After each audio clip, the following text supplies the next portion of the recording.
সরস্বতী পুজোর মিনি ব্লগে সবাইকে অনেক অনেক স্বাগত জানি। সরস্বতী পুজো দুদিন আগেই হয়ে গেছে, তাই আমরাও বাড়িতে পুজো করেছিলাম আমি আর দাদা। তারপরে চলে গেছিলাম আমি নবদ্বীপে আমার মিঠির কাছে। ওই দেখি টিপ পড়াও মিমিকে। এটা ঠিক টিপ আসেনি।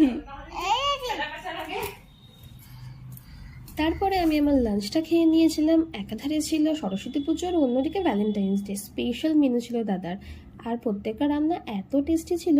সন্ধ্যাবেলায় সবাই মিলে সাজুগুজু করে বেরিয়ে গেছিলাম একটু ঠাকুর দেখতে। দেখো মিঠিও কি সুন্দর হাঁটি হাঁটি করে ঠাকুর দেখছে। এটা হচ্ছে আমার দাদার স্কুলের ঠাকুর, বকুলতলা হাই স্কুলের। আমরা ঠাকুর দেখে চলে গেছিলাম খাওয়া দাওয়া করতে। মিঠি তো কি খাচ্ছ? কি খাচ্ছ বাবা? মিঠি খেলে ফুচকা আর মিমি খেলে papdi chaat. Thanks for watching.